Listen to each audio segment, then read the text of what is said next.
Boa tarde, meus queridos amigos da hotelaria de Belo Horizonte, Minas Gerais e do Brasil. Estamos aqui mais uma vez para a 15ª edição do nosso podcast do Grupo de Gestores de Hotelaria. É uma enorme satisfação estar aqui mais uma vez, essa segunda-feira, primeira segunda-feira de outubro. Estamos nos aproximando aí lentamente, né? Chegando no fim do ano de 2023 e já estamos contabilizando resultados e preparando o nosso terreno para a hotelaria do ano que vem. Gostaria de justificar aqui a ausência do amigo Marcos Valério Rocha, que hoje não pôde estar aqui conosco, devido a compromissos profissionais dele no Rio de Janeiro, a posteriori da Feira da ABAV. Então ele foi representando todos nós, né, lá nessa grande feira, que foi a maior feira da ABAV da história, segundo os números que nós estamos apurando. Número de mais de 35 mil pessoas presentes, expositores também, recordes de presença, negócios, tanto exportativo como importativo para o Brasil. Vamos falar disso também aqui no nosso podcast de hoje. Muito obrigado ao Estúdio Prime por nos receber mais uma vez, já desde o início conosco aqui, prestigiando e apoiando essa iniciativa do podcast. Muito obrigado à ABIHMG, que sempre nos confere todo o apoio e divulgação do nosso podcast, e principalmente ao nosso patrocinador, André, um grande abraço, da Lavanderia 5 a Sec, do bairro São Pedro. Bom, feitas a abertura do nosso evento, gostaria já de apresentar os nossos dois convidados de hoje. Pela segunda vez, teremos aqui uma enorme satisfação de recebermos duas pessoas que representam muito para nós na hotelaria, pai e filha, mais uma vez, pela segunda vez temos aqui o pai e filha juntos. São dois convidados extremamente importantes para nós, que têm muita história para contar, tanto da hotelaria, como do turismo, como do jornalismo, como de presença no exterior, histórias bastante relevantes, e vai ser uma grande satisfação. Primeiro, gostaria de apresentar a filha, como sempre, né? Ladies first, como disse o pai, a mais importante, né? Para o pai sempre será. Então está conosco aqui Fabiana Fagundes Brício. O S do seu nome, eu acredito que seja do Simone. Isso, Simone. Né? Deduzi que seja Simone, que é o sobrenome da sua mãe. Da minha mãe. Fantástico. E que também tem uma história muito interessante na hotelaria, porque, vamos falar disso também, porque um grande polo do hoteleiro hoje em Belo Horizonte tem toda a relação com a família Simone. Isso também é assunto para a gente falar aqui. Fabiana Fagundes Brício, muito prazer ter você aqui, Fabiana. Obrigada, Márcio. Obrigada pelo convite. Tá, muito importante, a gente já vai fazer o nosso brinde aqui tradicional. E agora, na sequência, o seu pai, o nosso querido amigo Roberto Luciano Fortes Fagundes, né? Um nome bem, né? Bastante contundente, né? Tem aí uma longa história. Roberto Fagundes dispensa apresentações, todos aqui do trade, como a gente costuma dizer, conhecem a atuação marcante do Roberto como líder, nosso líder, durante tantos anos aqui no turismo, não só extrapolando inclusive os limites da hotelaria, né? Até porque a empresa fundada por ele, junto com a esposa Sheila, ela tem uma atuação em agência de viagens, em eventos em Belo Horizonte. Então é uma história bastante interessante, muito longa, e acaba chegando em algum momento na hotelaria, da qual ele também é um profundo conhecedor. Mas antes de a gente falar, a gente abrir o nosso bate-papo, vamos então fazer o nosso brinde tradicional. Prazer tê-los aqui, Saúde. Fabiana e Roberto. Obrigada. E muito em breve, gostaria já também de deixar um convite aqui para Sheila e Rafaela, né, irmã de Fabiana, para estarem aqui também oportunamente para contar outra parte da história dessa grande... Isso, outra história. Do clã que virou nome, né, acabou dando nome, o clã Fagundes acabou dando nome a uma rede, uma empresa chamada Clã Turismo, Clã Hotéis. Isso. Fabiana, começando por você, eu vendo aqui, você é administradora formada pela FUMEC, né, no ano 2000. Foi diretora operacional da Clã por um bom período, aqui desde 98. Teve um período de residência no Canadá, que a gente vai contar um pouquinho dessa história, narrada por você, de como que foi isso. Você chegou em outubro de 2019, ou antes, talvez um pouco antes, e ficou no Canadá até 2021. Ou seja, você pegou todo o período de pandemia. Peguei. Nessa vivência no Canadá. Eu cheguei no Canadá em 2018. Em 2018, ou seja, um pouco antes, né? Então você pegou então um período de sossego. Sim. Antes de tudo começar. Ninguém e imaginaria. você é campeão de beach tênis. Esse né? é o hobby, né? É o esporte. É um hobby, mas que já está virando coisa séria. Né? Pelo que a gente está vendo, né? Ganhou o troféu agora, ganhou o troféu. Um vício na vida da gente, é um vício. Mas também é aquela coisa que tira, né? Que tira tudo, que dá leveza, que põe a cabeça da gente boa. É um esporte, né? Com certeza. Tem nada melhor na vida. Eu jogo tênis, eu já me aventurei a dar uma raquetada no beach, né? Que é assim, lembra muito o frescobol, né? Que a gente jogava lá no Rio, passado. Mas o beach tênis traz esse ar de praia e é um esporte muito democrático. Todo mundo consegue brincar. Claro que depois você vai, né, especializando, assim, usando mais técnicas. Você joga? Eu voltei do Canadá em 2021. Foi em 2022 que eu comecei a jogar. Não tem tanto tempo. Mas é uma atividade física muito interessante, que ela movimenta todos os grupos do corpo, né? Sim, braços, o desafio pernas. de correr na areia, né? Dessa movimentação toda. É um esporte aberto, né? Ao ar livre. Isso. Muitas vezes com sol, às vezes não. Mas é um esporte maravilhoso. E lúdico, né? E o mais interessante, eu vejo lá no meu clube, né? Que a gente joga tênis, quando chove, a nossa brincadeira acaba. A do beach, não. Porque o beach tênis você pode jogar em tese com qualquer tempo, né? A quadra não... Se não só tiver se for raios e trovões. Aí não, mas só se for um dilúvio. Fora isso, você... E como qualquer esporte, ainda tem a parte do after, né? Do depois. Do depois, a resenha. Que é maravilhosa. Muito legal. Meus amigos, nossa. Inclusive até uma informação, aqui do lado do onde nós estamos, do hotel aqui do Impa Suíte Cidade Nova, nós temos um complexo esportivo de quadras de areia aqui na esquina, há duas quadras aqui, muito interessante, com parte gastronômica, com quadras. Agora acabei de passar ali, o pessoal estava jogando futevôlei. Que delícia. São quadras poliesportivas de areia. E o futevôlei e o beach tênis, mais ou menos a mesma quadra, a altura de rede que muda um pouco, mas mais ou menos a mesma coisa. Muito bom, bacana, Fabiana, muito legal esse lado. Você, antes de você morar no Canadá, você fez high school no Canadá, em Gloucester. Com 17 anos, eu tive a oportunidade, né, de fazer um intercâmbio, fiquei um ano fora. Foi quando eu aprendi o inglês. E aí você já... Fiquei numa família maravilhosa. Foi a família do irmão americano do meu pai. Entendi. Então já tinha uma raiz, né? Eu fiquei lá também, formei na mesma escola dela, mesmo high school mesma também. Escola, fiquei um ano lá tudo. com a família, com os Bebsons, e consegui que a Fabiana ficasse na casa do meu irmão americano. Formou também em Gloucester High School. Em Massachusetts. Para cima de Boston. Para cima de Boston, entre Providence. Onde tem Rockport também, é a cidade onde tem muitos navios de pesquisa. É uma referência como Cape Cod. Exatamente. Muito bom. Norte de Boston. Você teve lá você lembra em que anos 70? 62, 63. 62, 63. No auge do rock and roll e da bossa nova. Inclusive me chamaram um dia lá no auge, teve aquele show do Carnegie Hall, né? Sim. Que foi o famoso show do João Gilberto. Tudo, exatamente. Que o tornou famoso mundialmente. E foi nos Estados Unidos inteiro falando disso. Aí me chamaram, eu era o único brasileiro na cidade, me chamaram para ensinar os conjuntos lá musicais a tocar a bossa nova. E eu nunca toquei bateria nem nada.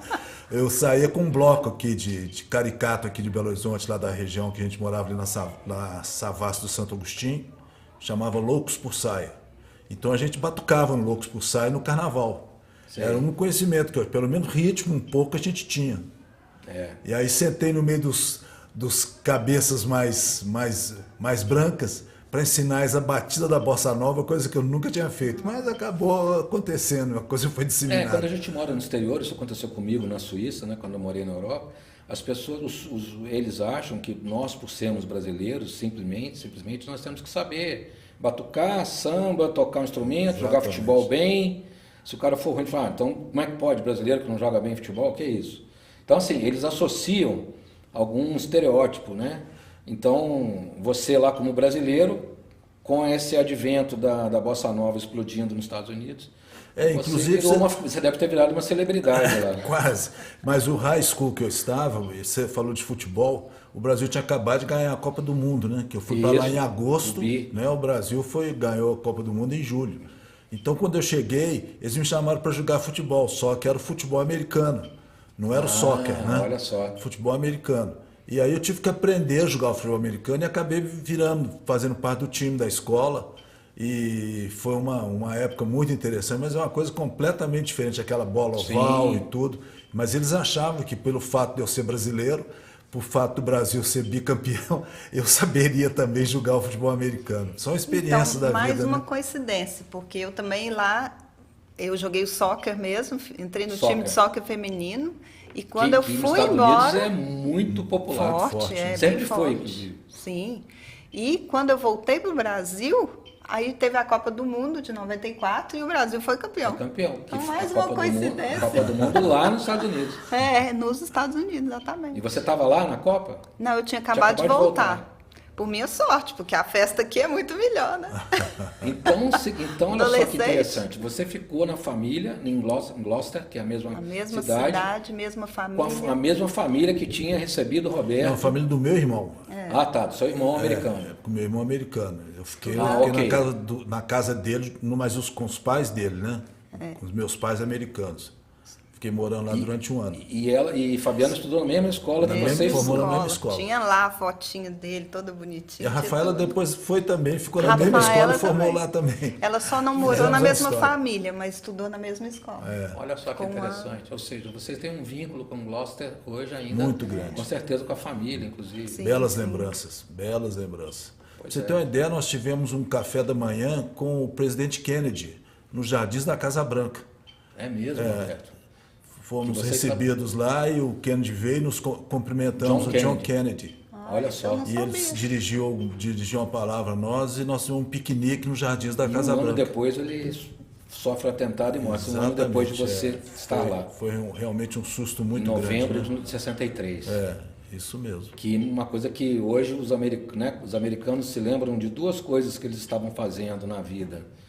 A primeira é onde eles estavam quando John Kennedy foi assassinado, e a segunda, 11 de setembro. 11 de setembro. São duas datas que, se você falar com qualquer americano contemporâneo dessas duas ocasiões, eles vão dizer: eu estava tomando café, eu estava no bar, eu estava no restaurante, eu estava tomando banho.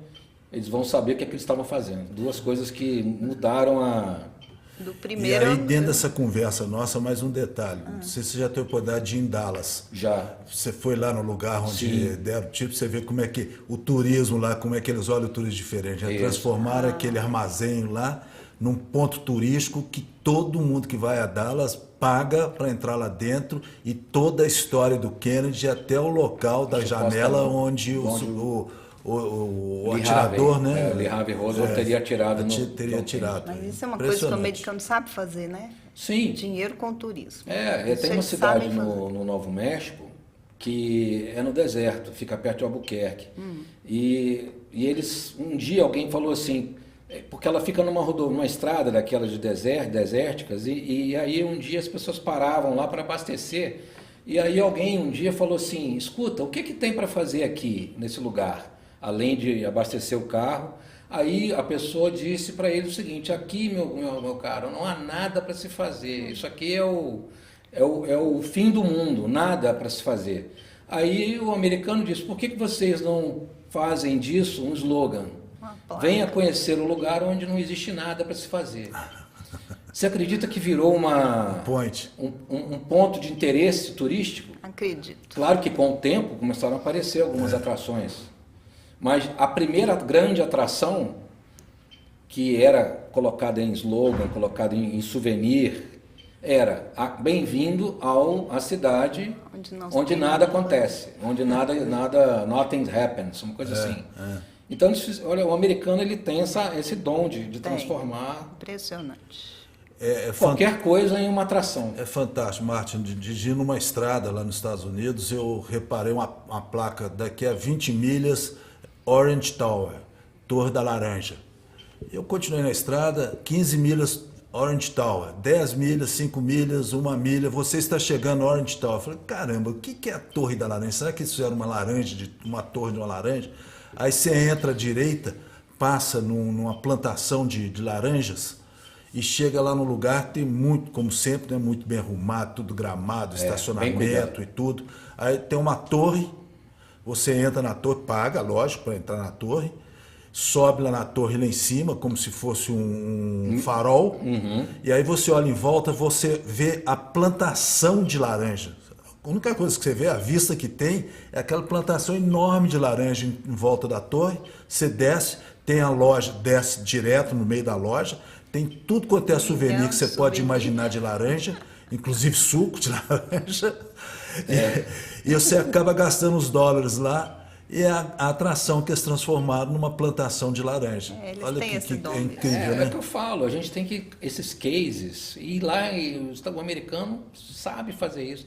Todas as atrações, qualquer parque que você vai nos Estados Unidos, você termina numa loja. Você sai da atração, a saída é dentro da loja. Uma loja. Você tem que passar por dentro de uma loja. Geralmente, uma loja geralmente bem espaçosa. Ou seja, é um marketing, uma forma de fazer negócio, business, que o americano é único nisso. A gente tem que tirar o chapéu. Tem, né? sem dúvida. E por que não copiá-los, né? Daquilo Exatamente. Então, assim, Exatamente. Coisas boas. Tem muito a aprender. A gente tem que aprender, né? Então, sempre me chamou a atenção o como que eles sabem fazer, né? Dinheiro, fazer negócio, fazer a roda girar através das ideias, de tirar alguma coisa, né? Se você paga para ver, paga 5, 8, 15 dólares para ver uma plantação de laranja, né? Imagina o resto. Então, tudo é interessante, tudo vira uma atração. Tudo vira né? uma atração. Fabiana, você estava lá, você já agora, mais recente, depois dessa época do high school, né? Como todos da família Fagundes, você esteve, depois de 2018, você retornou para o Canadá. Me lembro bem que seu marido foi transferido para uma empresa multinacional. De tecnologia. Para Toronto, que não é a capital do Canadá, a capital é Ottawa, mas Toronto é a maior cidade, né, depois de Montreal, mas Toronto é sem dúvida a grande referência econômica do Canadá. E aí você acabou voltando para a hotelaria. Assim, nem foi tão intencional, mas acabou acontecendo. Eu tive outras 2 experiências nos Estados Unidos, morando com a minha família, o que me deu um conhecimento diferente da época de adolescente, né? Já como adulta, com meus filhos pequenos, mas não cheguei a trabalhar. Foram 2 experiências de máximo 1 ano. E quando eu cheguei no Canadá, eu já tinha um pouquinho mais de segurança, né? Tanto no inglês quanto para transitar na cidade, conhecer as coisas. E o Rodrigo foi trabalhando muito e eu tinha que ir aprendendo tudo lá. Você com sozinha, 2 filhos já? Com 2 filhos. E aí eles já foram com 11 e 13 anos. Claro que aprenderam inglês quase que por osmose, né? Nessa idade a gente aprende... Mas dormindo. Tiveram os perrengues chiques. Sim. Passaram os apertos dele, que eu acho que são as situações que acontecem até para fazer a gente crescer, né? Sim. Para eles foi muito importante, tiveram que aprender o inglês ali na marra, porque eu dei escola, né? Mesmo fazendo em particular, quando você está morando num local é diferente, né? Tem as gírias, tem as coisas locais, então levaram um tempinho, mas conseguiram se ajustar bem. E aí você chegou no Holiday Inn então, a minha história até foi curiosa. Nós moramos numa cidade ao lado de Toronto, que chama Oakville. É como se fosse uma Nova Lima aqui, só que na beira do lago, né? Uma cidade linda, de balneário. Um dos grandes lagos que faz divisa com os Estados Unidos. Lake Ontario. E uma cidade linda, maravilhosa. E a gente foi parar numa vizinhança, assim, sensacional. Só tinha canadenses, não tinha... No Canadá, num todo um país multicultural, tem muito brasileiro, muito. E é um país muito habitado por estrangeiros. Sempre foi, né? O Canadá sempre teve... Chineses, indianos... portugueses. Muitos. E a gente parou numa região até muito interessante e só de canadenses. Então, o que eu entendi que foi até bom, porque foi mais difícil para a gente se adaptar. Ao mesmo tempo, as crianças tiveram mais oportunidade de entrar no ritmo canadense mesmo de ser. Porque é muito fácil você achar a sua comunidade brasileira e ficar envolvida no meio dela. Sem Só que dúvida. isso te limita muita coisa, né? Sem dúvida. Eu tinha muitas amigas brasileiras, inclusive assim, as melhores, eram a minha família.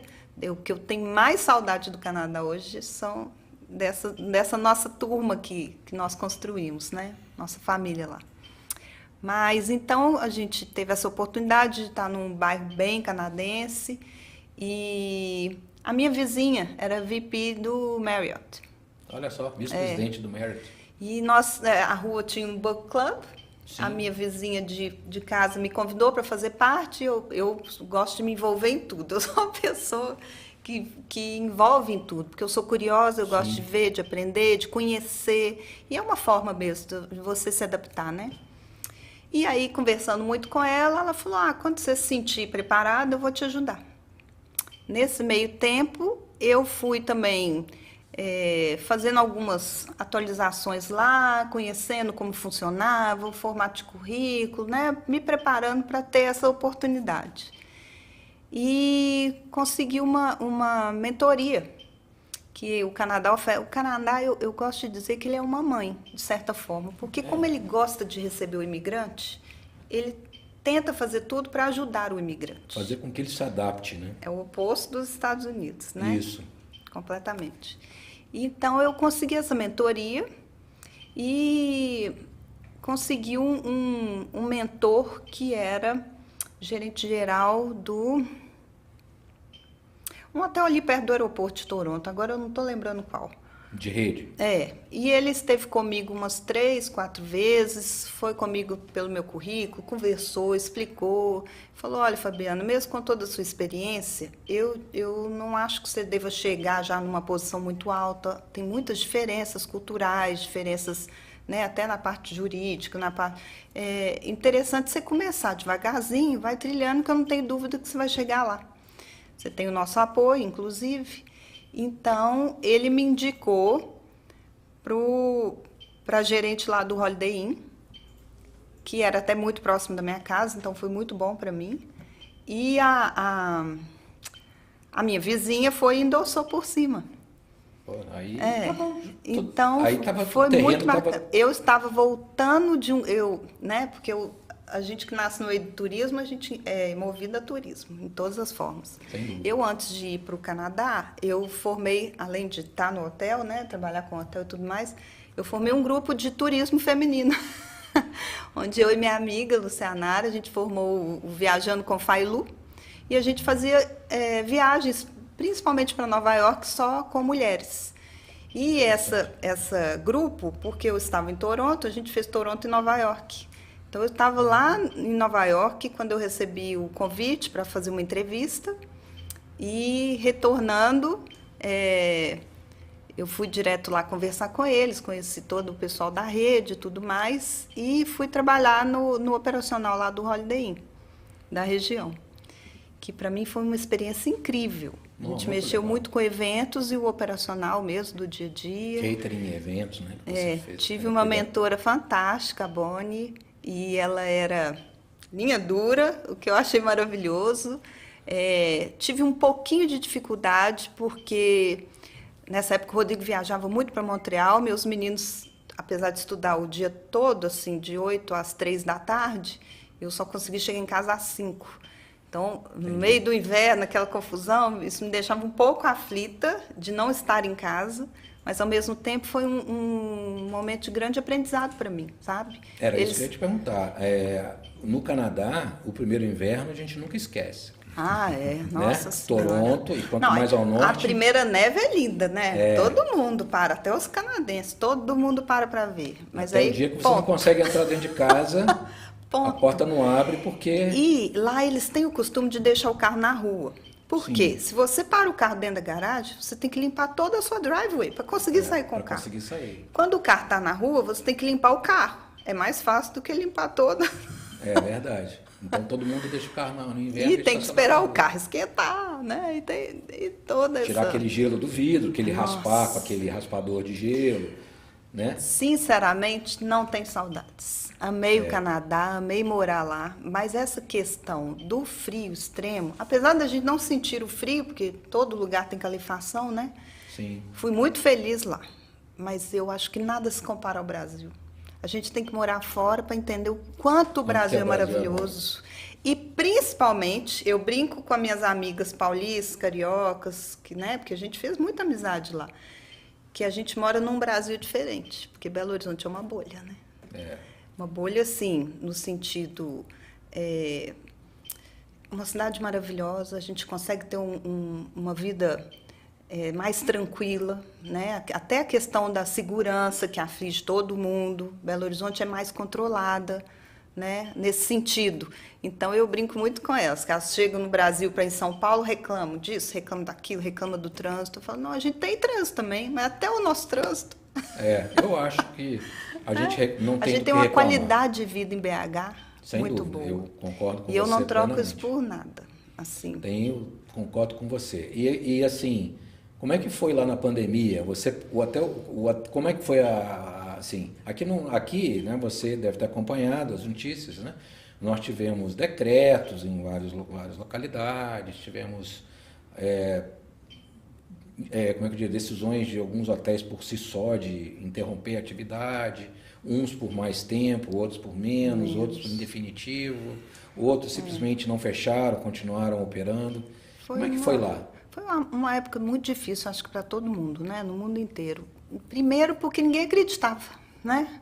Começou com ninguém acreditando. Eu lembro, a gente tinha reunião toda manhã e a ocupação começou a cair, e eu lembro até de comentar um dia, eu falei assim, eu acho que esse negócio desse Covid aí vai chegar aqui, porque ele já estava acontecendo numa parte do mundo. E eu lembro da minha chefe lá falando, não, isso é bobagem, isso é uma gripezinha, vai passar, sabe? Nesse sentido de não estar muito preocupada, porque era tudo tão absurdo, né? Parecia absurdo. Né? Até a hora que realmente chegou. E chegou e foi assim, avassalador. Porque já vieram as medidas todas do governo, né? Fecha a fronteira, quem está fora tem até... Toronto teve um índice alto de casos, né? Não. Na região, não? Não, assim, a providência deles foi tão imediata, de fechar a fronteira, fecha isso, só passa caminhão. Eu lembro, Rodrigo, meu marido, estava nos Estados Unidos, eu falei, vem embora correndo, senão depois você não entra mais. Nem consegue entrar. Então, assim, foi tudo muito imediato.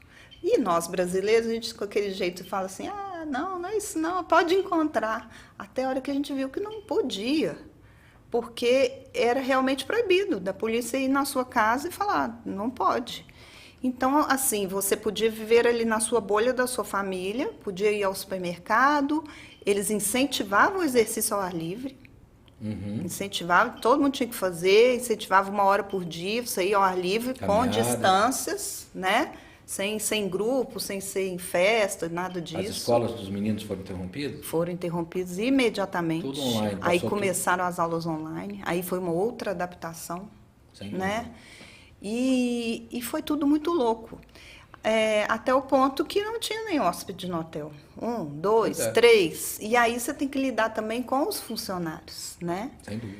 Porque envolvia tudo. Então, chegaram à decisão de fechar o hotel. Fechar mesmo, apagar a luz. Eu fui a última a sair, junto com a minha chefe lá. Encerramos tudo, fechamos, deixamos tudo pronto, organizado, limpamos as geladeiras, fizemos doação de comida, food bank, porque senão ia perder, né? Sim. Então, tivemos todo esse cuidado de finalizar tudo e o hotel ficou fechado por uns 4 meses. 4 meses.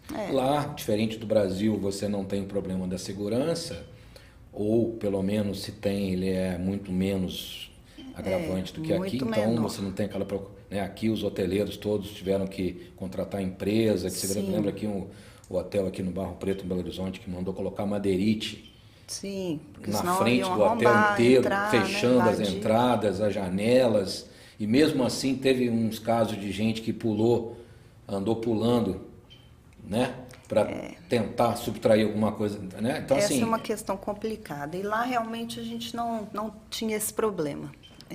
E o governo criou um benefício, né, para ajudar tanto as empresas quanto os funcionários. E aí eu até participei desse benefício, né, por um tempo, até a hora que o hotel reabriu, muito enxuto, muito enxuto. E quando ela me convidou de novo para voltar, eu falei, não, acho que agora não cabe ainda. As crianças ainda estavam estudando em casa, custou a voltar à aula presencial, demorou muito. E nesse meio tempo as coisas foram mudando, e aí a saudade vai apertando, e a gente quer estar aqui, a gente quer estar lá, aquela confusão. Foi quando a gente teve a oportunidade de voltar. Para Belo Horizonte. Porque se fosse para outro lugar do Brasil, eu não sei nem se eu voltaria. Tá certo. Tivemos a oportunidade de voltar e aí a gente não pensou duas vezes. Sim. Né? Voltar para casa é sempre bom. Eu morei fora. Ainda mais uma situação dessa. Ainda mais depois de um período desse. Nesse período, a vacinação ainda não tinha começado lá. Estava iniciando. Foi início de 2021, março, abril de 2021. Estava iniciando, mas ninguém em volta de mim tinha pegado Covid. Ninguém. Não tinha história, não tinha caso. Eles fecharam de tal forma, é o que eu falo, o lockdown ele funciona, só que você não pode abrir nunca mais. Se você ficar para sempre no lockdown, ele funciona. E realmente ninguém. Quando eu vim para o Brasil, cheguei aqui, meus pais até pegaram Covid também, que eu senti o negócio aqui mais forte. Foi quando começou a aliviar lá. Quando começou a aliviar, todo mundo pegou Covid. Geral. Aí você mantinha contato lá e ficava sabendo Sim, todo mundo. Das histórias. Mas foi a conta de liberar. Entendi. E foi pegando geral. Mas já com as vacinas sendo aplicadas, né? Já tinham começado. Primeira dose. E aqui demorou um pouquinho mais, mas eu lembro que eu em junho já estava vacinada. Porque em julho eu estive lá de novo. E já tinha que estar vacinada? Não, minha filha, a Sofia, voltou. Sofia veio embora com a gente, optou por continuar estudando lá, voltou para terminar a high school, ficou na casa de uns amigos nossos. Foi sozinha. Mas deu segurança porque ela estava, né, casa de amigos e voltou para a escola que ela já tinha, né, uma rotina que ela já conhecia. E ela já foi vacinada. Até terminar o high school. Terminou o high school, fomos lá para a formatura dela e continuou para a universidade. Ah, tá lá? Ela, no momento, está aqui em Belo Horizonte. Mas ela vai fazer está estudando lá, já terminou o primeiro ano. Vai fazer o University lá, o college lá. Está fazendo business. Ainda não sabe o major dela, o que ela quer, em que área do business ela quer atuar, mas ela está muito interessada na área de moda, porque é um hobby que ela aprendeu na pandemia, costurar. E isso traz muita satisfação para ela. Então, assim, ela senta, até a máquina dela de costurar, senta, faz, produz. Então, é uma coisa que ela está namorando, né? E vou falar um pouquinho agora, conversar um pouco com seu pai, Roberto, a gente vai voltar em você para falar do que você está fazendo hoje, que tem a ver diretamente com moda, que é a Minas Trend. Moda e turismo. Porque o turismo não sai da gente. Minas Trend é uma referência aqui em Belo Horizonte hoje, em termos de demanda hoteleira, de um evento que deu certo, uma marca que deu certo, que movimenta algo muito próprio dos mineiros, que é o dom. Os mineiros sabem fazer duas coisas, né, várias coisas muito bem, mas duas de forma excepcional. Uma, cozinhar, e outra, fazer moda. Né? Verdade. A moda mineira é de moda.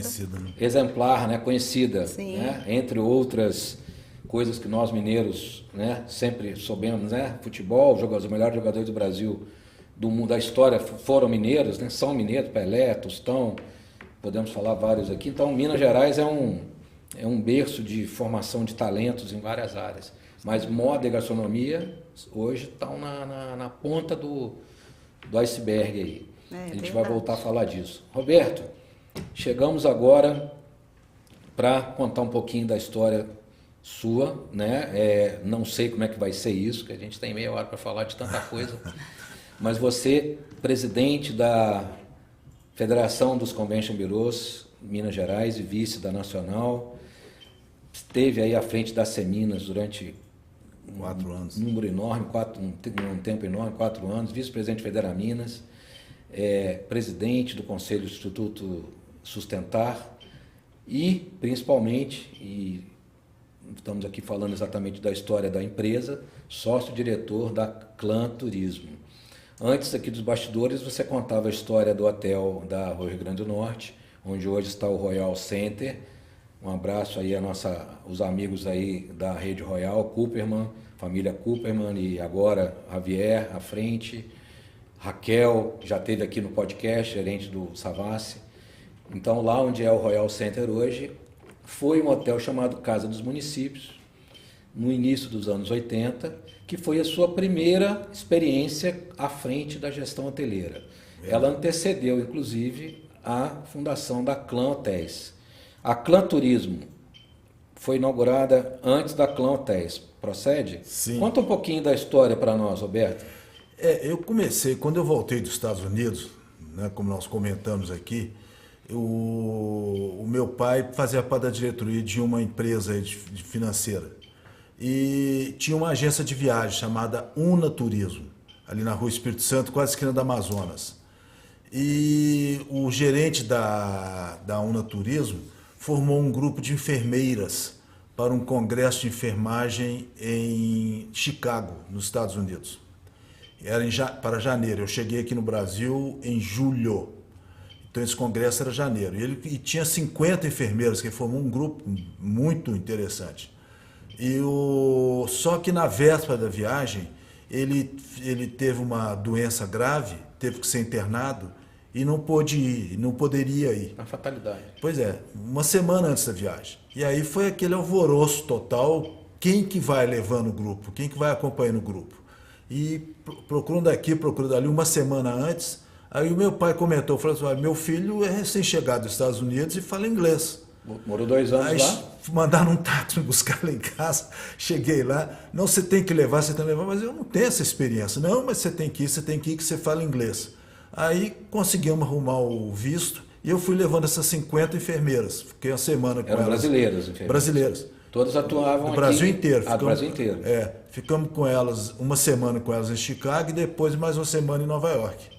Então, essa foi minha entrada no turismo, né? Quando eu voltei... Ou seja, totalmente casual. Totalmente, porque a minha vocação toda era engenheiro. A vida inteira eu queria ser engenheiro, acabei formando Kennedy, engenheiro. Né? Engenharia? Engenharia civil. Engenharia civil. Com muita luta, né? Demorei 8 anos para formar engenharia, porque eu passava 4, 5 meses do ano viajando. Né? Então chegava aqui, era dependência lá na escola, uma atrás da outra, quase. Mas enfim, então quando eu voltei, eles falaram, não, agora você tem que ficar aqui, você não pode sair, você tem que ficar na Una Turismo. Então, como a gente tinha muito conhecido, eu formei um grupo para a Europa, com os conhecidos meus da época. Eu tinha o quê? 18, 19 anos. E o grupo se consolidou com rapazes e moças e tudo, as famílias eu conhecia. E o Ialmo Gontijo, que era da Itur. Itur? Itur, das maiores empresas que nós tivemos aqui, que temos até hoje aqui em Belo Horizonte, mas à época era uma das maiores daqui. O Ialmo foi atrás desse pessoal e tentou tirar o grupo de mim, porque quem que é esse menino que está entrando no turismo agora com um grupo de 30 e tantas pessoas indo para a Europa e Estados Unidos? Quem que ele está pensando que é? Sendo que a Itur tinha na mão esse tipo de viagem, tinha uma experiência muito grande. Deles, né? Acabou não conseguindo, porque o grupo quase todo era de pessoas amigas. Então eu os levei para a Europa, e no meio do caminho me aparece o Ialmo lá na Europa, numa cidade que nós estávamos, não sei se Firenze ou Milão, mas o Ialmo aparece lá e me chamou para jantar e tudo, e como sempre ele é uma pessoa extremamente cordial. Quando você voltar ao Brasil, eu preciso conversar com você.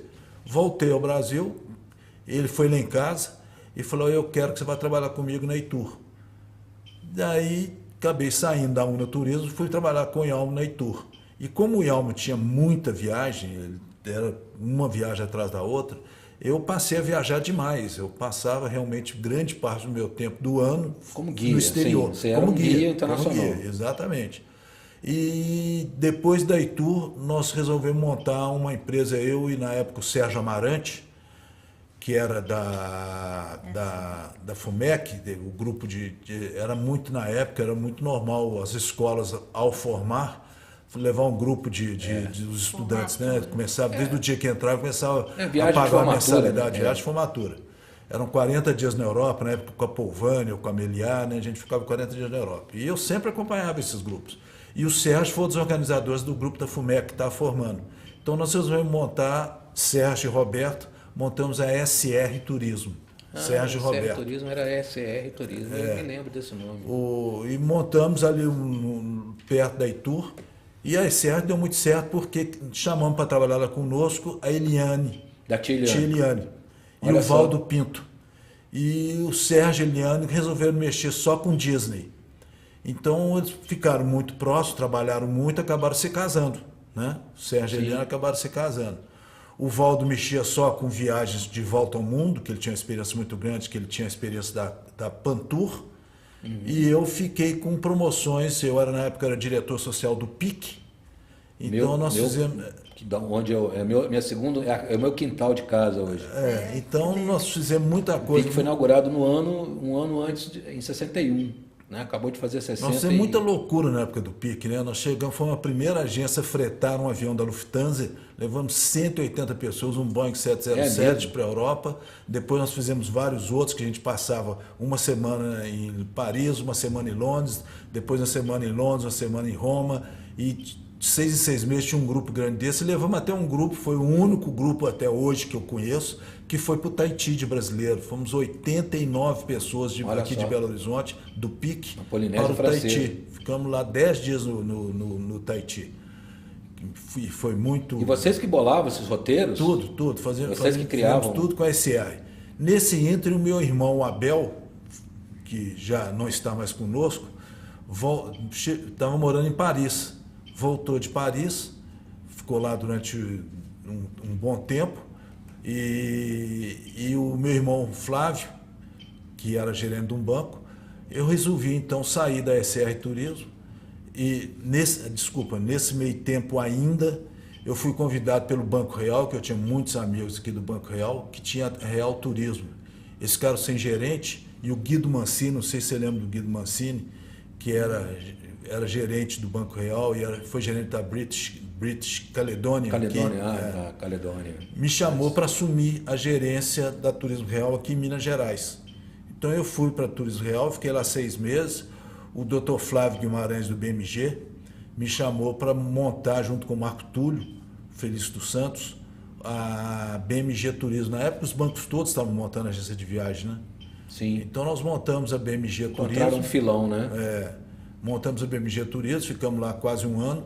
Até que o Abel voltou de Paris, meu irmão, e eu chamei meus 2 irmãos para realizar um sonho que eu tinha na vida, que era o Clã dos Fagundes, montar Clã Turismo. Clã Turismo. E resolvemos colocar um nome em inglês, porque o nosso mercado era todo internacional, né? Então, botar um tio ali, CLA tio, ninguém entendeu. Ia ficar estranho. Então pusemos Clã Turismo e fomos trabalhar os 3. O meu irmão, o Flávio, gerente de banco, o banco começou a demandar muito, ele não teve condições de continuar, achou preferível sair e achou que esse negócio de turismo era uma coisa muito doida, né?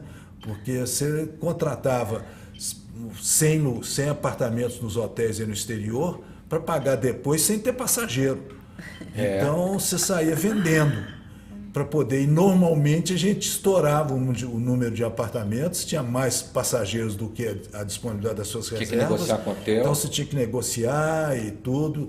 E na época tudo via telex, via fax. Aí depois que veio o fax, veio o telefone, era caríssimo. Você para telefonar para um hotel para negociar, comprometia o seu Marcos, budget. você pensa uma coisa, uma situação que aconteceu, o Congresso Eucarístico Internacional em Lourdes. Logo depois que o Papa esteve aqui conosco, o Papa João Paulo II. Aqui da missa do Papa, na praça. E aí nós resolvemos fazer um grupo para o Congresso Eucarístico em Lourdes. Na França. 120 pessoas nós temos uma reserva.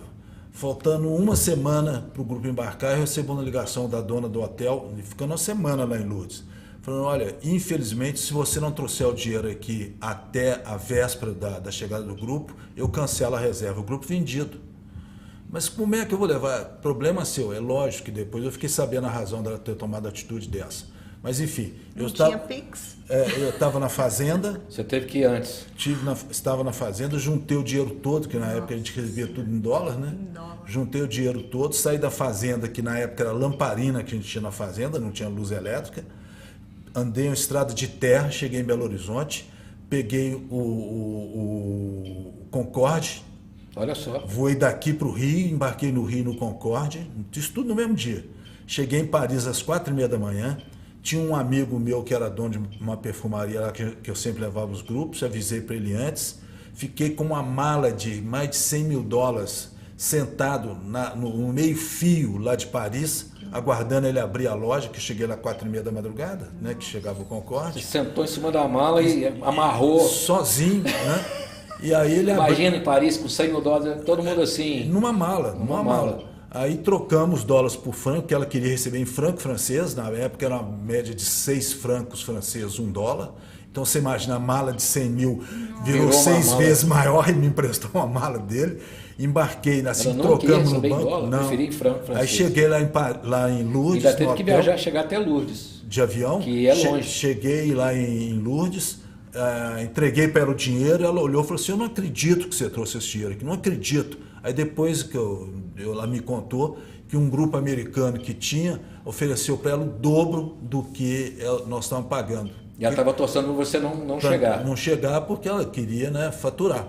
É. E aí conseguimos pagar. Voltamos, levamos o grupo para lá. Você voltou para levar o grupo ou você ficou esperando lá? Não, você voltou, né? Voltei e fui à gruta lá de Nossa Senhora de Luz, agradeci a ela por ela ter me ajudado a levar o dinheiro. Nossa, mano, mas você vê, é um dos problemas que nós vivíamos. Que história maravilhosa, na época, Roberto. Né? Fora outras, né? Eu tinha muita vontade de colocar isso no livro. Pra dias. Roberto, o turismo, eu falo sempre, né? A hotelaria, eu estou há 35 anos na hotelaria. A coisa que mais me dignifica na minha vida são as histórias que eu coleciono. E olha que, no caso de viagens, né, no seu caso, como viajante que foi essas viagens todas, imagina, na verdade, Concorde, eu conheço Concorde de ter entrado dentro de um Concorde em solo, né? E até falei, caramba, você começou a viajar da Rio-Paris, 6h30, com esse teto baixinho, ele é bem confinado, né, com um foguete. Deve ser uma sensação incrível, mas eu conheci o Concorde no Galeão uma vez, que era um belo avião, né? Que era um belo equipamento.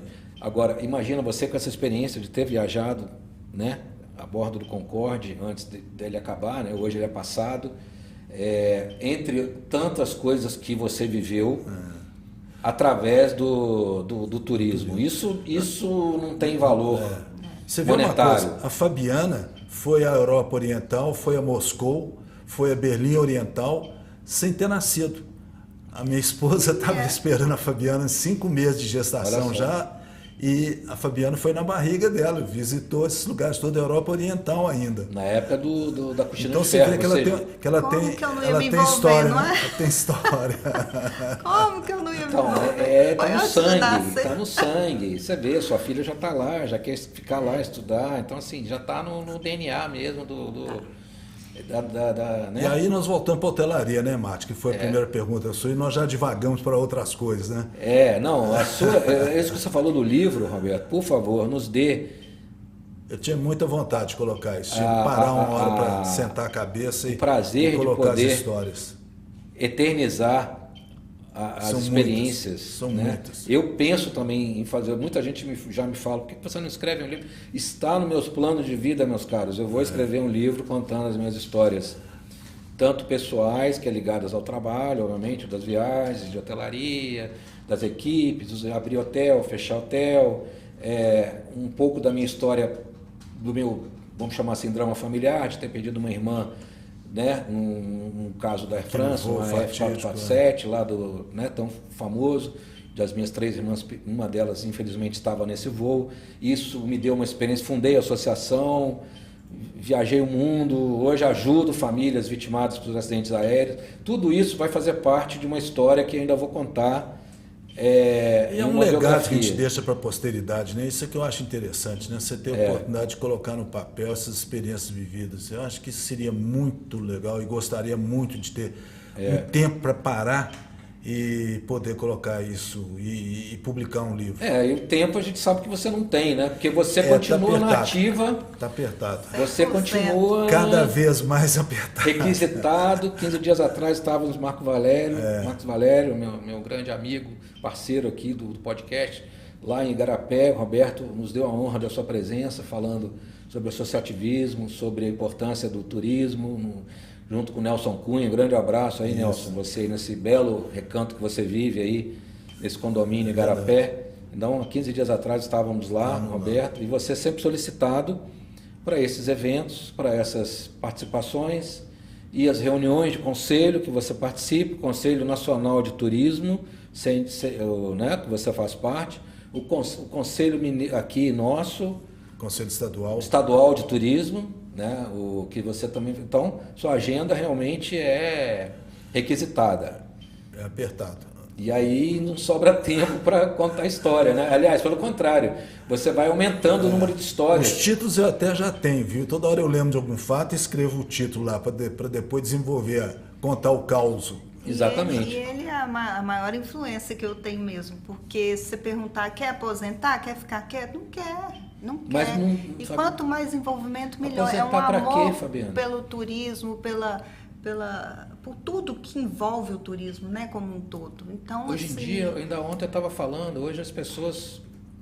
Hoje nós temos 30... Ontem eu estava vendo os números, a gente tem aproximadamente 30 milhões de pessoas no Brasil acima de 55 anos.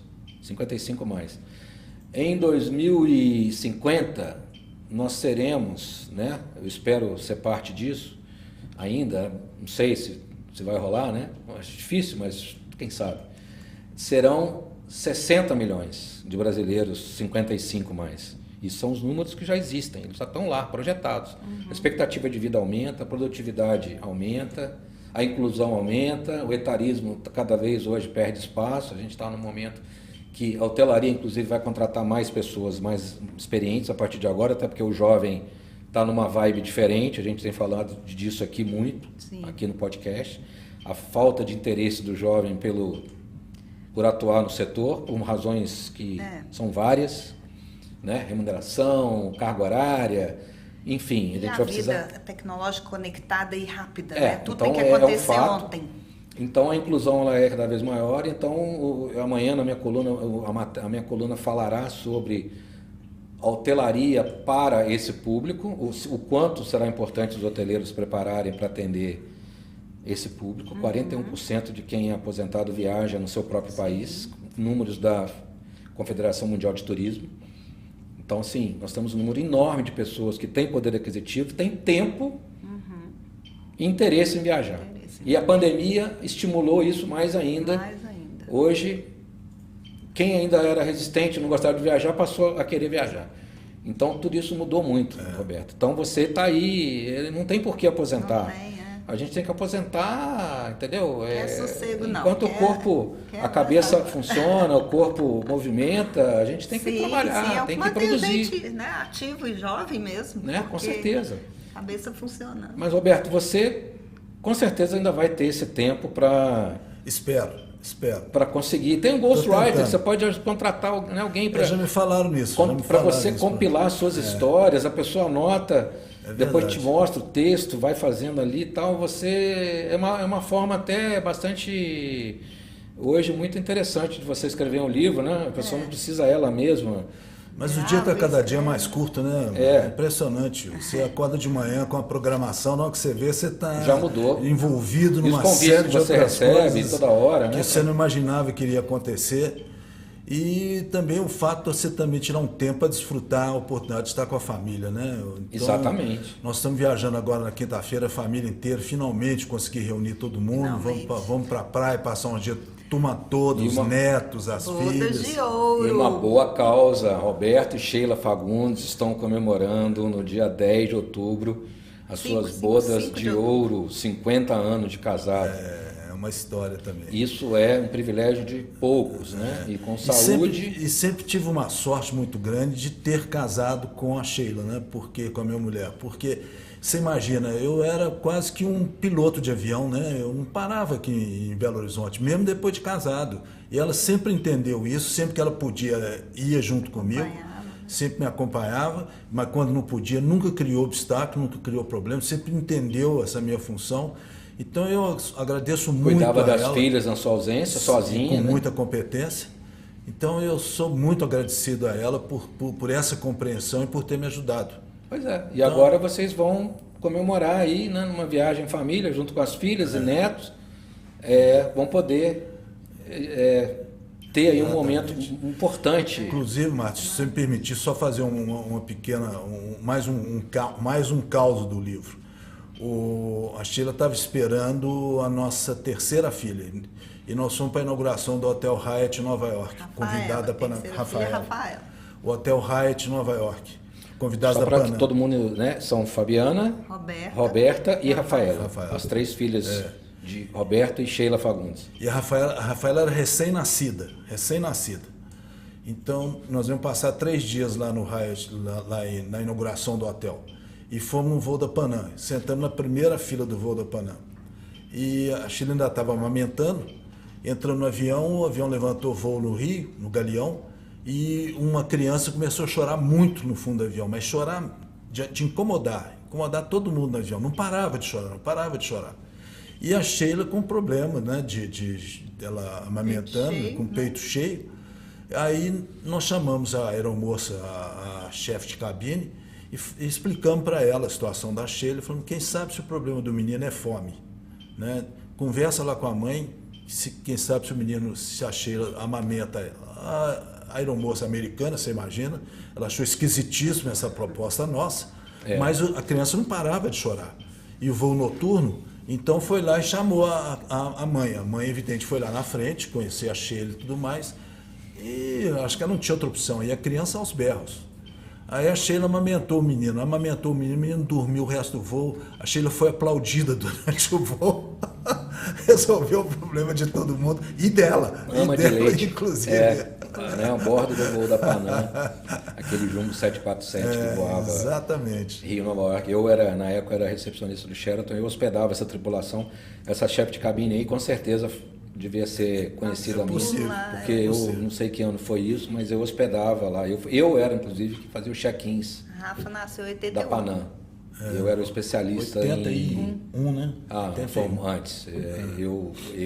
A minha época foi 86 Grande Panam. Grande Panam. Uma empresa que, engraçado, né? Os americanos sempre duvidavam, como nós duvidávamos que a Varig um dia, escutei várias vezes, não, a Varig nunca, imagina, quem vai um dia imaginar o país sem uma Varig. Os americanos diziam o mesmo em relação à Panam. E o caso que aconteceu com a Panam acabou sendo uma espécie de, quase que um laboratório, né? Um estudo de caso, que depois acabou atingindo aqui a Varig. Claro que são histórias diferentes, são motivações diferentes, mas que revelam o quanto que essa coisa de empresa aérea, que representa a bandeira de um país, né? Como todo mundo pensa, a Air France na França, a British Airways, que era a British Caledonia antes, na Inglaterra, assim, essas empresas elas não estão ali eternamente sobre o guarda-chuva do governo, né, do Estado. Em algum momento eles deixam, né, o que tiver que acontecer, acontece. E a Panam foi tem limite, né? Um exemplo disso. É verdade. Mas, Roberto, falando da Clã Hotéis, né, os registros indicam que vocês começaram em 85. Todos vocês, né? Família, Sheila, Sheila, acho que mais na parte de gerencial, viagens, né? Gerencial. E aí vocês têm uma participação essencial aqui na hotelaria, né? Porque 9 empreendimentos daqueles primórdios lá que eu conheci quando eu cheguei em Belo Horizonte foram implantados, em algum momento operados, administrados pela Clã, né? Eu cito aqui o primeiro deles, que foi o Le Flamboyant, ali na Rua Rio Grande do Norte. A gente estava falando dele aqui, lembro muito bem. Hoje ele se chama Le Flamboyant Home Service. Depois o próprio Square Apart Hotel, lá da região hospitalar, onde inclusive o Carlos Eduardo, da Ingecom, foi síndico muitos anos, que foi foi quem patrocinou, quem me convidou para entrar na Cor na época, no My Place. Vocês estiveram com o BH Flat, Sim. ali no São Pedro, na Rua Viçosa, que eu conheço o síndico, inclusive, até hoje, é o mesmo síndico até hoje, Salomão. O Cheverny Parte Hotel, que eu não sabia que vocês tinham administrado, do nosso caro Bom Tempo, né? Hoje está com as filhas, né? O Roberto, o seu xará, Roberto. Inclusive o Bom Tempo trabalhou conosco, né? Ele hoje mora na fazenda, parece que não quer sair de lá por nada. Era nosso Foi funcionário. na pandemia para lá e a pandemia para ele continua até hoje. Que ele quer viver na fazenda Tá certo. sossegado. Tá certo. E as filhas hoje que estão, a Jaqueline e a irmã que estão tocando o Cheverny. O Metropolitan Flat, que eu já até me hospedei em uma certa ocasião, na época da gerente Marilene, belo hotel. O Lumière, que eu não conheci, e o Vila Ema, que eu também me hospedei. Antes de chegar no Park Avenue, em São Paulo, não é isso? Que é lá no Jardins, que foi inclusive Partenon também. E por último, e também não menos importante, aliás, muito importante, o Glass Business Tower, né? O clã Glass Business Tower da FIING, que vocês abriram já na lei da Copa, né? Exatamente. Na véspera da Copa. Na véspera da Copa do Mundo, que hoje é um limite que a gente tinha da prefeitura. Exatamente, que vocês foram os primeiros operadores do hotel. Exatamente. Desde o Vila Ema, eu me lembro bem, cheguei a me hospedar lá uma certa ocasião, era um empreendimento muito, muito aprazível, muito gostoso, assim, horizontal, que ficava ali no terreno, ali na rua... Onde é o Itoscanini hoje, onde né? é o Na rua Itoscanini, Arturo Toscanini. que é num quarteirão que o nome da rua é o nome do Paulo Simone. Do Paulo Simone, seu avô. Isso. Na verdade, Bisavô. meu Bisavô. Bisavô da... Porque meu avô era Avô Fábio. da Sheila. Fábio Simone, isso. E bisavô das meninas, né? Fabiana e irmãs. E ali, então, aquilo ali deu lugar, o que hoje tem o Assídio Toscanini, hoje temos ali o Novo Hotel, Isso. o Ibis junto. O Ibis, Ou seja, contribuíram decisivamente Sim. também para esse belo equipamento que hoje está ali, né? Que é o Novo Hotel. Isso, e bem sucedido, né? Com o nosso amigo Mangerotti lá, que ficou à frente. Que fez a implantação com 7 anos e meio de atraso, Que ele era pra sujeito ficar a pronto na multa Copa, né? de atraso, uma negociação que aconteceu, ainda bem. Eu sempre disse, não é possível que o Belo Horizonte se prive de conseguir inaugurar esse hotel em algum momento, né?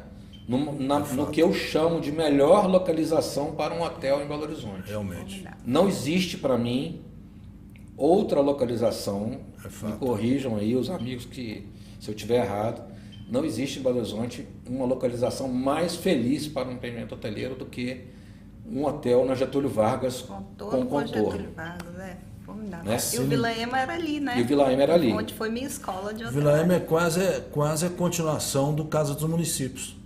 A Entendi. ideia foi nós levamos para o fazer Vila um Ema. hotel com cara de casa. Tanto que a gente trabalhava muito com mensalistas. E assim que eu formei na FUMEC, eu assumi o hotel. Eu fiz um estágio durante todo o meu período de estudo na FUMEC, de faculdade, e assim que eu formei, eu assumi o hotel. Então foi a minha escola de vida. Pois é, você cresceu ali, então, desde cedo. Os espaços de hotelaria foram ali no Vila Ema. Sim. Que ele foi demolido, não só para o pessoal entender, né? Ele foi demolido, né, na ocasião da venda dos terrenos para a construção desses hotéis que nós citamos aqui, que é o Suites Toscanini, que é gerenciado pela Atlântica, e o Novo Hotel Ibis, que é operado pela Cor. E então aquele casarão, aquela construção deixou de existir. O Lumière, eu não me lembro Foi dele. no Hospital de Olhos, do Dr. Ricardo Guimarães, na Rua da Hospital de Paisagem, lá no 6 Pistas. 6 Pistas, era um hotel também. Era um hotel que ele fez no último andar com o heliporto. Então ele recebeu muita gente de fora. Até o Roberto Carlos foi hóspede nosso lá. Muitos artistas, porque o Dr. Ricardo, muito conceituado, né, um médico maravilhoso. Então ele operava muitas vezes esses artistas, pessoas importantes, que acabavam ficando lá hospedadas, porque era mais fácil. Que, aliás, né? o Instituto Carlos Guimarães existe, né? Ele hoje, acho que ele opera pouco, já tá, né? Já tem uma equipe, né? Já tem a filha dele que é muito competente, tem a esposa dele. De avião, né? De avião, foi de avião. Ele era o piloto, né? O Ricardo Guimarães. Salvou a esposa e a filha, mas perdeu muito das funções dele, do tato forte, e tudo, né? E aí, então vocês estavam lá, né, desse período, o próprio Metropolitan, que nós já falamos, Cheverny, o BH Flat, que foi um empreendimento muito bem localizado, perto do Minas, né? Minas Tênis Clube, ou seja, uma localização muito boa.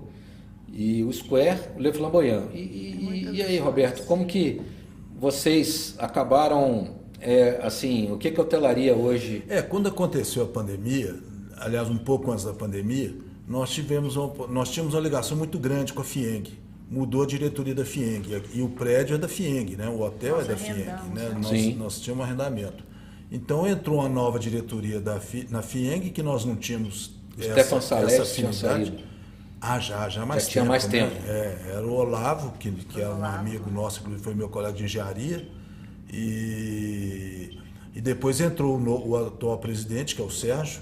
A gente conhecia o Sérgio, mas não tinha nenhuma afinidade com ele. Flávio. Roscoe, né? Não tinha nenhuma intimidade com ele, como a gente tinha com o Olavo. E aí ele entrou com a nova diretoria e resolveram dar uma renovada no esquema e colocaram condições que nós não achamos interessantes, não valia a pena. Naquela época, você lembra disso muito bem, que nós estávamos com uma ocupação muito baixa, né? Sem dúvida. Era uma luta para a gente conseguir fechar um mês. Quando a gente conseguia empatar, já era um grande resultado. Então eles resolveram mudar e veio essa Trip, né?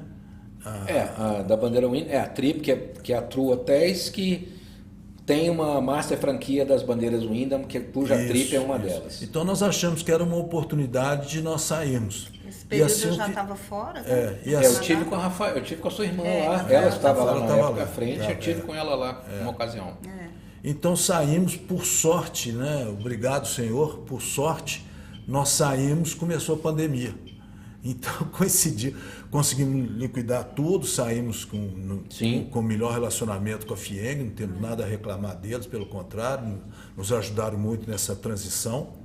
Mas, por sorte nossa, logo que nós saímos, começou a pandemia. Então, nós ficamos de stand-by durante esses 2 anos, praticamente, da pandemia. E agora estamos trabalhando, estamos dando assessoria para empresas, para grupos aí que toda hora nos consultam. Né, Ou seja, a Clant Hotels ainda existe, ela está ativa como empresa. Sim, mas em casa, né? Home office. Sim, né? como home office. Mas é importante que o mercado saiba disso, viu, pessoal? Nós temos aí uma empresa que está desde 85, 40, nós estamos falando de quase 50 anos. E com essa experiência da plano de administração, nós fizemos o mesmo com a Planturismo. Sim. Mesma coisa. Nós também dispensamos todo o pessoal nosso da Planturismo e trouxemos ela para dentro de casa. Então, a Planturismo, inclusive, fez 48 anos agora. Fez 48 semana, dia 25. Fez 48 de vida. Alberto e Sheila, 50 anos juntos, Planturismo 48, tudo está ali Está dentro do escopo. Dentro do escopo, né? Então, estamos trabalhando dentro de casa e as meninas nos ajudando. A Rafaela virou minha sócia na Planturismo, que a Rafaela é turismóloga.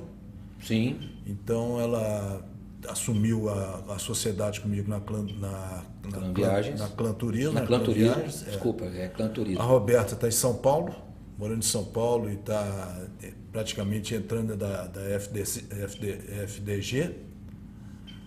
Então, FGV? FGV, desculpa. FGV. Não, FGV não, Fundação Dom Cabral ou Dom Cabral, FDC. FDC. Dom Cabral. Mas ela teve um berço aí que foi... Ela sempre trabalhou com consultoria, o Falcone, né? Ela sempre foi da turma. Hoje tem a Falcone. Me roubou dela. Me roubou ela de mim. O Falcone levou ela para lá e ela viajou pelo mundo inteiro. Aí foi uma proposta indecente. Foi. Aí não tem como segurar. E foi uma escola também para ela, muito importante. Né? O Falcone agora ela mudou recentemente para São Falcone, Paulo. Né? É uma figura excepcional. Ela aprendeu muito com ele e teve uma experiência muito grande também. A pessoa que está, né, poder ter essa vivência ao lado do Falcone, que, para quem não sabe, trouxe a qualidade total do Japão para o Brasil, né, pelas mãos da Fiat, né, um projeto aí bastante, né, tem livros aí que contam, né, bastante, então assim, uma referência, né, e deu origem à Fundação Dom Cabral, né? Em algum momento Falcone e Dom Cabral também participou ativamente, também, né? Foi. Ele é uma figura muito especial, né? Dessas pessoas aí que você tem um prazer de poder conversar, estar com ele e vivenciá-lo um pouco. E ela teve esse privilégio. E está lá em São Paulo com a Falcone Consultoria. Na verdade, ela não está com a Falcone agora, ela mudou recentemente, então está terminando de se adaptar lá e para voltar para o mercado. Entendi. Ela terminou uma consultoria grande aqui com o grupo Boníssima, né? Boníssima. Ela ficou lá um bom tempo, reestruturou toda a empresa familiar, né? Foi muito bacana, uma história bonita.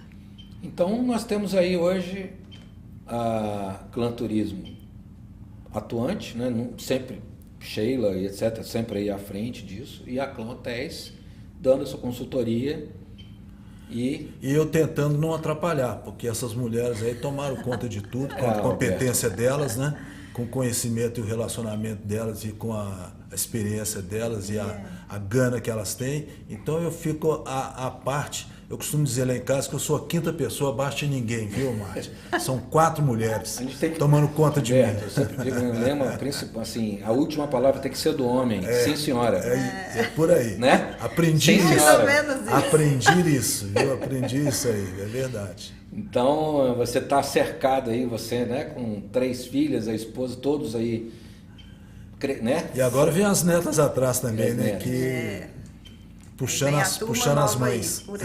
Mas você é muito bem, eu sei que as moças, as meninas, as mulheres da sua frente te tratam muito bem, cuidam de você, te cercam de todos os cuidados, de toda a atenção, né? Eu procuro não dar trabalho, não dar muito trabalho.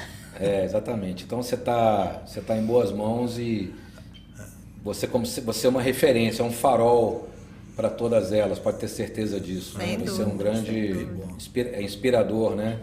E espero que a gente continue aí no turismo, que você nos dê aí, ainda por muito tempo aí a honra da sua presença. Como sempre, você hoje escreve, né? Artigos aí, artigos mensais, que eu né? sou um leitor assíduo, é inspirador para mim, porque são visões assim, eu sou mais ou menos, tento me inspirar em você e pensar muito na frente, não só no presente, né? Porque muitas vezes a gente não pode deixar contaminar por ver um momento presente das coisas, a gente tem que pensar na projeção, ou seja, o que vai acontecer, o que está acontecendo hoje vai refletir lá na frente. Você sempre coloca essas coisas de forma muito interessante, né? Porque você sempre coloca a visão do fato de hoje e seus efeitos no amanhã. Perspectiva para o futuro. E você escreve sobre economia, sobre, né, a sociedade como um todo, os problemas, as coisas que acontecem e para onde que nós estamos indo, né? Então, e aí, Roberto, o Brasil, vamos falar os últimos minutos aqui, os últimos 3, 4 minutos, vamos falar rapidinho. Caramba, 3, 4 É difícil? Minutos. Nossa, é muito complicado, né, Márcio? A partir do momento que você está começando a trabalhar um projeto, e você vê, não tem como, né? Com essa abertura que você deu, a gente fala do problema político, e é o problema que o turismo enfrenta. Nós temos um grande problema, sempre convivemos com isso, que a maioria dos políticos, infelizmente a grande maioria, não entende o que o turismo representa em termos de negócio. Eu não canso de falar isso. Então, você vê, e isso toda hora está sendo demonstrado. Você pensa em nível federal, nós já mudamos com esse novo governo que entrou no começo do ano, já estamos com o segundo ministro do turismo, que nunca mexeu com turismo na vida, a primeira ministra do turismo também nunca mexeu com turismo na vida, o presidente Embratur nunca mexeu com turismo da vida. Então, na hora que eles começam a aprender, a entender o que nós estamos falando com eles, vem um problema político aí barganha, e né? muda, e eles saem para uma outra opção, para um outro negócio, e esquecem totalmente daquilo que eles aprenderam no turismo. E a gente fica quase que falando no vazio. Então, você tem que ter muita vontade de fazer as coisas acontecer, porque senão, às vezes, desanima. Exatamente. Você não pode desanimar. Em Minas Gerais, Roberto, como é que é nesse contexto de Minas? Voltando um pouquinho aqui para o nosso, né, até chegar em Belo Horizonte, que, né, temos aí também os nossos desafios como município. Mas Minas Gerais, a gente tem sido hoje muito lembrado, muito falado no contexto nacional. Nós temos um secretário hoje que é um secretário muito atuante, né? ele está fazendo um trabalho muito importante de divulgação, ele está levantando a autoestima do mineiro. Você vê pelo próprio grupo que vocês têm da confraria, a quantidade de notícias, de informações que a gente recebe ali diariamente, né? Várias cidades estão entrando dentro desse processo, vários prefeitos estão começando a entender quando a gente fala sobre o turismo, entender que a cidade é boa para os moradores a partir do momento que ela é boa para os turistas, ou o inverso, a cidade é boa para os turistas a partir do momento que ela é boa para os moradores. Então estão começando a investir, a trabalhar o turismo, a abrir espaços, a mostrar aquilo que a cidade tem de importante para poder captar essas pessoas que estão ávidas para poder conhecer coisas diferentes. A gastronomia, como você muito bem colocou no início da nossa conversa, a importância da gastronomia mineira, o respeito que tem. Eu sempre que eu ia para reuniões fora de Minas Gerais, eu levava um queijo Minas, levava comigo. E chegava lá e entregava para o chefe maior da reunião, para o presidente ou o que for, entregava o queijo de Minas. Falava, eu trouxe um presentinho de Minas Gerais para você. Ele pegava, você via que os olhos dele brilhavam e todo mundo ficava de olho no queijo dele. A primeira coisa que ele falava era o quê? Vou levar para minha mulher porque ela adora o queijo mineiro. Claro, que se ele abrisse ali, comia, todo mundo acabava com ele em um minuto. Hoje o queijo mineiro é um patrimônio material. Fora que o mineiro recebe como ninguém. Exatamente. Né? Então, todo esse contexto que o nosso secretário Leônidas, ele tem realmente feito um trabalho muito intenso de levar essa mineiridade. Você vê que nós finalmente estamos conseguindo colocar o nosso aeroporto internacional como destaque, não só em nível de Brasil, como destaque no mundo inteiro. A quantidade de voos que a gente já tem para exatamente daqui para outros. Começamos agora em dezembro com o voo para Buenos Aires direto da Gol, né? Exatamente. Iniciando agora o voo da Latam para Santiago e os outros destinos também. Então isso tudo é muito importante. Você vê o meu genro, o marido da Fabiana, que está voltando agora essa semana para o Canadá, que antes ele tinha que fazer escala em São Paulo, está embarcando com a Avianca para Bogotá e conexão imediata para Toronto. Embarcando aqui no nosso aeroporto internacional. Então você vê as facilidades são muito grandes. E essas oportunidades a gente tem que aproveitar que é o momento, porque como a gente sempre fala, você tem ponta a ponta, você tem os voos daqui para lá, de lá para cá. Passageiro para ir, nós sempre teremos, porque Minas Gerais é um estado-país, 853 municípios, uma população de 14 milhões de habitantes. Então, o outbound para nós não é problema, porque a gente precisa promocionar o nosso destino fora para que esses aviões voltem cheios também. Não adianta ele ir cheio e voltar vazio. Se acontecer isso, a rota acaba. Como já teve outras rotas aqui, já tivemos outras várias que não sustentaram por falta desse vai e vem. Então a gente tem que fazer com que, e aí é um desafio não só da Secretaria de Turismo, como de todos nós, de criar realmente atrativos aqui para que as pessoas queiram vir para cá, né? E promocionar bem para que a gente consiga manter e aumentar essas rotas, que é o círculo virtuoso do turismo, né? Então, e tornar Minas Gerais, e por via de consequência Belo Horizonte, conhecida, né? Conhecido. Despertar o interesse das pessoas de poderem vir aqui, como principalmente na área de turismo, na área cultural e na área gastronômica, sem dúvida. Então está posto o desafio e muito bom, né? Estouramos aí, estamos no limite. Não deu tempo de tudo, né, Márcio? Deu para falar um pouquinho de tudo, ainda. A gente ainda poderia falar um pouquinho mais de Brasil, um pouquinho mais de Minas, de Belo Horizonte. Não deu tempo de eu contar essa minha experiência do Minas Trend, mas rapidamente só falando. Por favor, Fabiana. Que eu recebi o convite do Rogério Vasconcelos, Sindivest, trabalhar nesse projeto junto com a FIENG. Já estamos, eu na segunda edição, eles já têm muitas edições, né? Já 30ª edição. Minas Trend é uma referência. E é todo exportado pela FIENG, Sebrae, então é um projeto maravilhoso que traz pessoas de fora, né? Para esse polo da moda. Para a hotelaria, então, sempre hotelaria, foi ótimo. Para tudo. E agora acontecendo no Minas Centro, também em frente ao Mercado Central, né? Então, junta tudo mesmo. E você qual que é a sua Então, eu estou junto com o Rogério no Sindivest, a gente faz os convites aos convidados VIPs, que são essas pessoas que vêm de fora, para participar da feira. Né? Então, são esses lojistas que são importantes, todo o pessoal que precisa estar aqui para o evento acontecer. Né? prestigiando as marcas, obviamente, né? Que as marcas mineiras são maravilhosas, algumas marcas de fora. É uma feira realmente muito especial, muito bem organizada. E quantas pessoas movimentam hoje esse evento, Fabiana? Como é que está o Minas Trend? Porque ele variou muito aí ao longo dos anos em termos de... Né? Já teve muita gente, muito grande, depois teve uma queda, depois teve uma pandemia. 390 pessoas, mais ou menos. 390. Vai ser no Minacentro.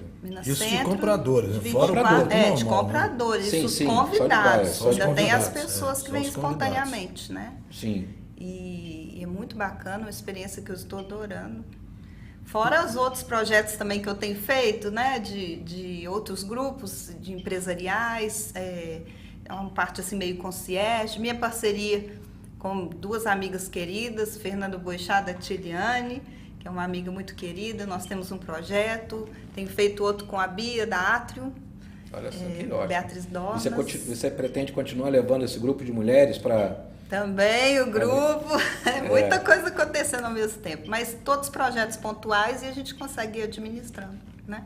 Que bacana. Muito obrigado, Fabiana. Obrigada. Nós que agradecemos essa oportunidade e seja certo que foi um papo muito gostoso, muito bom. Viu? Sem dúvida, Parabéns. Para mim, então, eu falo, né, o que eu aprendo aqui nessa cadeira, recebendo pessoas assim, desse naipe aqui conosco, é uma coisa impressionante. Deixa o nosso abraço para o nosso amigo Marcos.